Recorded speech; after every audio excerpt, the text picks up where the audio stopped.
यीशु हेबे तुम साथी दूर हेब भय भ्रांति से तो जगतर ज्योति अंधकार हेब इति प्रात ज्योति जीवन जला प्रात ज्योति। नमस्कार प्रिय दर्शक बंधु, ख्रीष्ट सम्मिलित मंडली भुवनेश्वर तरफ आयोजित यह विशेष कार्यक्रम प्रातज्योति को आपण मानक विशेष विशेष स्वागत। ईश्वरंकर अनुग्रह ईश्वरंकर दयारु आपण माने एवं मु ए सुंदर सकाळ देखिया पाई सुजोग पाइथिबारु ईश्वर को धन्यवाद दिए। तत्सहित आपण मानक प्रत्येक को धन्यवाद जनाए जे आपण माने प्रत्येक दिन ए कार्यक्रम को देखुछंती एवं ईश्वरंकर अनुग्रह को प्राप्त हेउछंती। आम माने आपण मानक पाए विशेष प्रार्थना करूछु। जदि आपण मानकर किछि प्रार्थनार अनुरोध अछि किंबा ए कार्यक्रम विषय किछि मतामत अछि आपण माने आप मानकु जणै पारिबे। आपण मानकर बहुमूल्य मतामत आम मानक पाए आहुरी प्रेरणादायक हुए एवं आपण मानक पाए प्रार्थना करिया पाए सहाय्य करे। प्रिय दर्शक बंधु, ए कार्यक्रम द्वारा आमने भिन्न भिन्न विषय गुड़िक आपण मानक निकट में पहुँचवा चाहूँ। कारण पृथ्वी रे बा जगत रे बंची थिबा बेले आमको भिन्न भिन्न प्रकार विषय द्वारा निजको सजाड़बार आवश्यकता अच्छी। भिन्न भिन्न दिग अच्छी आमको बढ़िबा पाए। जड़े उत्तम मनुष्य भावरे, जड़े उत्तम चरित्रर व्यक्ति भावरे बढ़िबा पाए आमको भिन्न भिन्न गुण आवश्यक। सेथि निमंते आमने भिन्न भिन्न विषय द्वारा आपण मानक निकट में पहुँचा पाए चाहूँ। आज एक विशेष विषय उपर आमने आलोचना करिबा। से आलोचनार विषय होची दृष्टिकोण। दृष्टिकोण अर्थात दुईटी विषयर भिन्नता। गोटे होची दृष्टि, आउ गोटे होची दृष्टिकोण। गोटे निर्दिष्ट विषय को देखिबा परे जो भावना आम मानकर मनरे जात हुए ताहा आम मानकर दृष्टिकोण को बुझाए। अनेक समय रे कोनोसी भल विषय को देखुथुबा बेले आम मानक मनरे हुए तो ता भल विषय भावरे एक भिन्न रचना सृष्टि करि पारे नाही। कोनोसी विषय को आमने भूल बुझिताओ। एहा आम मानकर दृष्टिकोणर एक परदा पछरे रहिथिबा एक कार्य। अनेक समय रे आमनकर दृष्टिकोणर निष्पत्ति भूल हेबा जोगुरु आमे सठिक निर्धारण करि पारि न थाओ।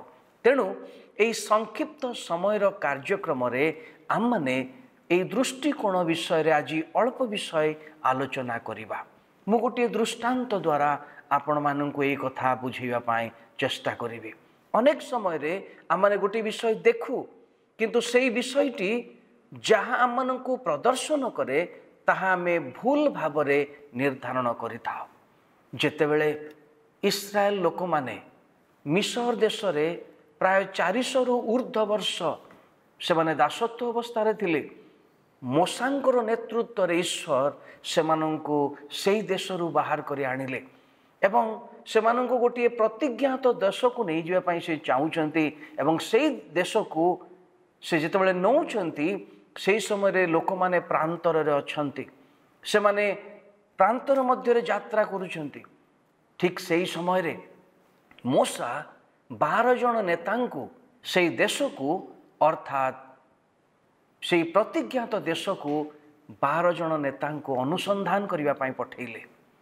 से माने 40 दिन पर्यंत सेई देश को अनुसंधान कले। अन्य भावरे कहिया पई गले सर्वे कले। सर्वेक्षण कला परे से माने जितले 40 दिन पर फेरी आसुछंती एई 12 जनक मध्यरु सेई 12 जनक मध्यरु 10 जन से माने मोसा को एक भिन्न प्रकार विवरणी दौरान। से माने कौन विवरणी दौरान ताहा माने गणना पुस्तक तार 13 अध्याय 28 पद पढ़ी एवं मु आपण मानकु कहिबी।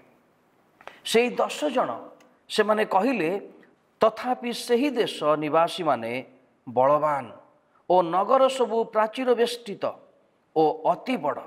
ଆହୁରି ଆମ୍ଭେମାନେ ସେଠାରେ ଅନାକର ସନ୍ତାନ ଗଣକୁ ଦେଖିଲୁ। ଏଇ 12 ଜଣଙ୍କ ମଧ୍ୟରୁ 10 ଜଣ ମୋଶାଙ୍କୁ ଏକ ନକାରାତ୍ମକ ବିବରଣୀ ପ୍ରଦାନ କରୁଛନ୍ତି। ସେମାନେ କହୁଛନ୍ତି ସେଠିକାର ଲୋକମାନେ ବଡ଼ ବଳବାନ, ଆଉ ସେଇ ନଗର ଗୁଡ଼ିକ ପ୍ରାଚୀର ବେଷ୍ଟିତ। ତାର ଅର୍ଥ ଆମେ ଯେଉଁ ନଗର, ଆମେ ଯେଉଁ ଦେଶକୁ ପାଇବା ପାଇଁ ଯେଉଁ ପ୍ରତିଜ୍ଞା ଆମମାନଙ୍କୁ କରାଯାଇଛି, ତାହା ଆମ୍ଭମାନଙ୍କ ପାଇଁ ଅସମ୍ଭବ। ଏହା ଏକ ପ୍ରକାରର ଦୃଷ୍ଟିକୋଣ। କିନ୍ତୁ ମୋର ପ୍ରିୟ ଦର୍ଶକ ବନ୍ଧୁମାନେ, ଏଇ 12 ଜଣଙ୍କ ମଧ୍ୟରୁ ଆଉ 2 ଜଣ ବ୍ୟକ୍ତି ଥିଲେ। ସେମାନଙ୍କର ନାମ ଜିହୋଶୁଅ ଏବଂ କାଲେବ। ଏଇ ଜିହୋଶୁଅ ଏବଂ କାଲେବ ଏମାନେ ମଧ୍ୟ ସେଇ 12 ଜଣ ନେତାମାନଙ୍କ ମଧ୍ୟରୁ 2 ଜଣ, କିନ୍ତୁ ସେମାନେ ଏକ ସକାରାତ୍ମକ ବିବରଣୀ ପ୍ରଦାନ କରୁଛନ୍ତି। ସେମାନେ କହୁଛନ୍ତି ଯେ ତାହା ଯଦି ଆମେ ଦେଖିବା ଗଣନା ପୁସ୍ତକ 14 ଅଧ୍ୟାୟ 6-8 ପଦ, ଏଇ ଏକ ଅଂଶରେ ସେମାନେ କୁହନ୍ତି ଯେ ଆଉ ସେମାନେ ଇସ୍ରାଏଲ ସନ୍ତାନଗଣର ସମସ୍ତ ମଣ୍ଡଳୀ କି କହିଲେ, ଆମ୍ଭେମାନେ ଯେଉଁ ଦେଶ ଅନୁସନ୍ଧାନ କରିବାକୁ ଯାଇଥିଲୁ ତାହା ଅତ୍ୟନ୍ତ ଉତ୍ତମ ଦେଶ। ଏବଂ ଯଦି 8 ପଦ ପଢ଼ିବା, ସେହି ଜାଗାରେ ଲେଖା ଅଛି, ସେହି ଦେଶ ଦୁଗ୍ଧ ମଧୁ ପ୍ରବାହୀ ଅଟେ। ଗୋଟିଏ ନିର୍ଦ୍ଦିଷ୍ଟ ଦେଶ ବିଷୟରେ 12 ଜଣ ଲୋକ ଅନୁସନ୍ଧାନ କରିଛନ୍ତି, 12 ଜଣ ଲୋକ ଦେଖିଛନ୍ତି, ଅନୁଭବ କରିଛନ୍ତି। କିନ୍ତୁ ଯେତେବେଳେ ବିବରଣୀ ପ୍ରଦାନ କରାଯାଉଛି, ସେହି ସମୟରେ ଭିନ୍ନ 2 ପ୍ରକାରର ମତ। 10 ଜଣ ଗୋଟିଏ ଦୃଷ୍ଟିକୋଣରେ ଦେଖୁଛନ୍ତି ଏବଂ ଆଉ 2 ଜଣ ଭିନ୍ନ ଦୃଷ୍ଟିକୋଣରେ ଦେଖୁଛନ୍ତି। 10 ଜଣ କହୁଛନ୍ତି ସେମାନେ ବହୁତ ବଳବାନ, ସେମାନଙ୍କର ନଗର ପ୍ରାଚୀର ବେଷ୍ଟିତ, ଆମ୍ଭମାନଙ୍କ ପାଇଁ ତାହା ଅସମ୍ଭବ। କିନ୍ତୁ ଏଇ 2 ଜଣ ଜିହୋଶୁଅ ଏବଂ କାଲେବ, ଏମାନେ କହୁଛନ୍ତି ସେହି ଦେଶ ଅତ୍ୟୁତ୍ତମ ଦେଶ। କହିଲେ ସବୁଠାରୁ ଭଲ ଦେଶ, ଦୁଗ୍ଧ ମଧୁ ପ୍ରବାହୀ ଦେଶ। ସେହି ଜାଗାରେ ଉତ୍ତମ ଉତ୍ତମ ବସ୍ତୁ ଥିବା ବିଷୟ ସେମାନେ ମୋଶାଙ୍କୁ ବିବରଣୀ ପ୍ରଦାନ କରୁଛନ୍ତି। ମୋର ପ୍ରିୟ ଦର୍ଶକ ବନ୍ଧୁମାନେ, ଆଜି ମୁଁ ଆପଣମାନଙ୍କୁ କେଉଁ ବିଷୟ କହିବା ପାଇଁ ଚାହୁଁଛି? ସବୁବେଳେ ଆମମାନଙ୍କ ମନରେ ଏକ ନକାରାତ୍ମକ ଭାବନା ଆସିଯାଏ। କୌଣସି ଏକ ଘଟଣାକୁ ଦେଖିବା ଦ୍ୱାରା, କୌଣସି ଏକ ବ୍ୟକ୍ତିଙ୍କୁ ଦେଖିବା ଦ୍ୱାରା, କୌଣସି ଏକ ପରିବେଶକୁ ଦେଖିବା ଦ୍ୱାରା।